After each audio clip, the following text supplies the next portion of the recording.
Salut les Frenchies.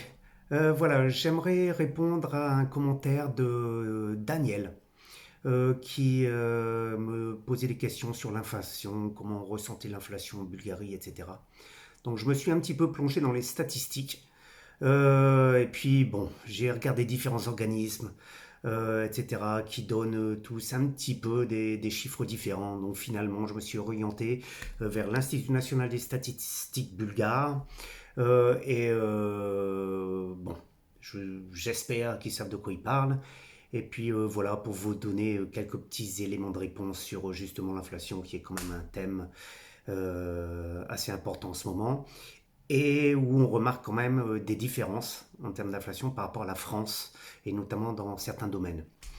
Voilà, donc il y a deux indices des prix à la consommation. Il y en a un indice des prix à la consommation normale et un indice des prix à la consommation harmonisée, qui est pour permettre une comparaison à l'échelle européenne. Donc je vais m'orienter sur celui-là.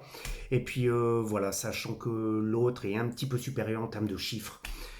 Mais bon, comme je ne suis pas statisticien, j'ai essayé de vous donner des informations justement pour qui vous permettent éventuellement de comparer par rapport aux chiffres que vous entendrez de la France. Voilà. Le chiffre numéro un, ce serait que le taux d'inflation annuel de mai à 2023 par rapport à mai à 2022 est de 8,6%. Voilà. Selon l'IPCH de nouveau, hein, donc l'indice des prix à la consommation harmonisé, le taux d'inflation mensuel est de moins 0,2% par rapport au mois précédent. D'accord, donc par rapport à avril 2023. Donc ça annonce comment dire, une diminution, un léger recul, quand même 0,2% en un mois, c'est pas mal. Et je vous donnerai ensuite quelques chiffres pour voir. Il y a quand même une grosse chute de l'inflation qu'on constate depuis plusieurs mois. L'inflation depuis le début de l'année, donc mai 2023 par rapport à décembre 2022, est de 2,8%. Voilà, et l'inflation annuelle moyenne pour la période de juin 2022 est de 0,5%. Donc voilà, si on compare la période juin 2022 à mai 2023 par rapport à la période juin 2021, mai 2022, l'inflation annuelle moyenne est de 13,5%. Voilà, je ne sais pas si ces chiffres vous disent vraiment quelque chose, mais enfin, je voulais quand même être un petit peu précis, comme j'essaie de l'être durant mes vidéos. Donc, je pense que ce qu'il faut surtout retenir, c'est que le taux d'inflation annuel, hein, par rapport à 2022 est de 8,6%. Alors, ce qu'on remarque aussi, c'est on a touché un pic, c'était au mois d'août 2022 avec 15,6% d'inflation. Depuis, on descend 14,8, 14,3, etc., etc.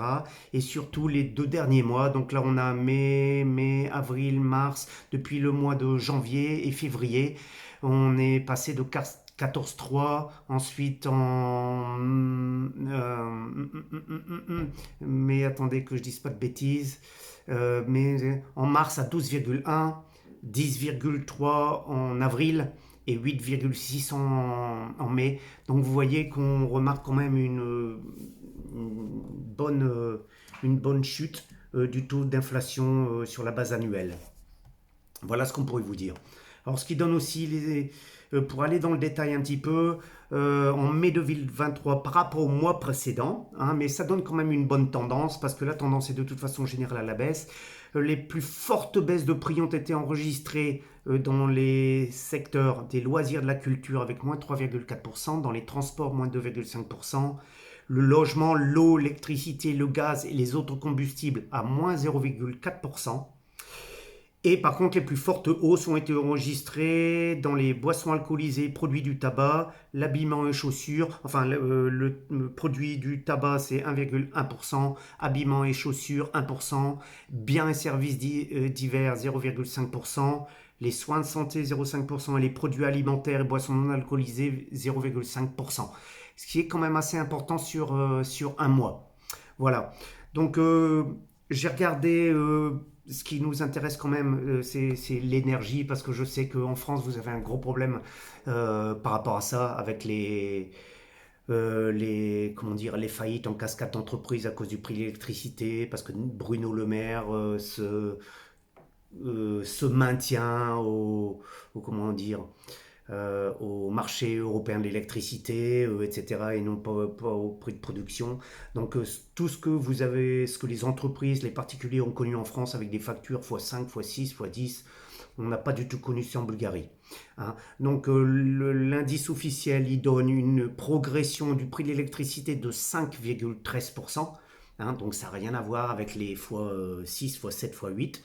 Et moi, j'ai regardé ma facture d'électricité, alors il faut un petit peu quand même relativiser. Mais moi, j'ai payé même moins que l'année passée à période comparable. Euh, mais bon, comme je me chauffe à l'électricité aussi, hein, comme c'est la plupart du temps le cas en Bulgarie, ça dépend aussi. L'hiver a été doux, ça dépend comment, si vous utilisez plus de climatisation ou de chauffage, ça dépend de l'hiver, des conditions météorologiques, etc., etc. Mais moi, en tout cas, j'ai pas vu une explosion de ma facture d'électricité, hein, parce que comme je la répertis mois par mois, j'aurais vu une grosse évolution, moi j'en ai pas vu. Et ça reflète un petit peu les prix, on parle de 15,13%. Voilà. En termes de carburant, donc moi je prends du 95, donc je me rappelle plus des prix du diesel, il faudrait peut-être que je vous fasse une photo des prix actuels. Alors c'est un petit peu bizarre parce que sur internet ils donnent une évolution entre jusqu'au maximum 2,50 l'EVA, hein, du litre, alors qu'ici on est en ce moment, ça a augmenté un petit peu, on était à 2,67, c'est passé à 2,70, ce qui correspond à peu près, allez, entre 1,36 et 1,38 euros, 1,38 du litre de carburant, enfin d'essence 95. Voilà. Euh, oui, que vous dire de plus? Donc le ressenti, nous, on trouve quand même, c'est surtout dans les restaurants, que là, il y a quand même une bonne augmentation des prix. On voit franchement une augmentation significative des prix. Donc l'alimentaire de manière générale et aussi des services. Donc tout ce qui est réparation, tout ce qui est artisan, etc. Alors eux, par contre, on est passé la pose de carrelage, on est passé de 12 à 15 euros du mètre carré à 40 euros du mètre carré, quoi. Donc voilà. Donc il y a des gens qui abusent. C'est toujours pareil, ils profitent de l'inflation pour booster leur prix et puis tout le monde trouve ça normal vu que tout le monde augmente leur prix. Mais ça ne correspond pas du tout à la réalité du travail proposé. Mais bon, voilà. Donc ce qu'on peut dire de manière générale, c'est que bon, on a quand même eu une hausse significative. Ça n'a rien à voir avec ce qu'annonçait Daniel dans sa remarque, qui était à 21,8% si je me souviens bien, en France.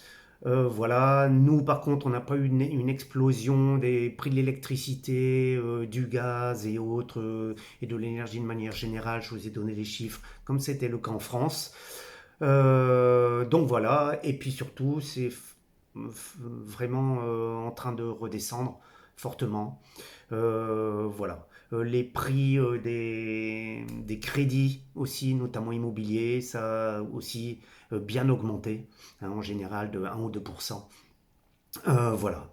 Donc pour répondre à la question de Daniel, oui, on ressent l'inflation, c'est normal, mais je dirais que ça n'a aucune commune mesure avec ce que connaissent notamment les petites entreprises, les artisans et même les particuliers en France. Voilà. Bon, j'espère que ça va être utile. Il y a certainement, vous trouverez peut-être des chiffres un petit peu divergents parce que moi-même j'en ai trouvé sur Internet. Ça dépend les organismes qu'on consulte à ce propos. Moi, je me suis basé, ce que je vous donne, hein, c'est pas non plus mon ressenti, ce sont les statistiques de l'Institut national des statistiques bulgare. Donc voilà, moi je me réfère à ça parce que si on commence à prendre 15 références, on n'a pas fini. Allez, salut les Frenchies et bel été à vous. Ciao.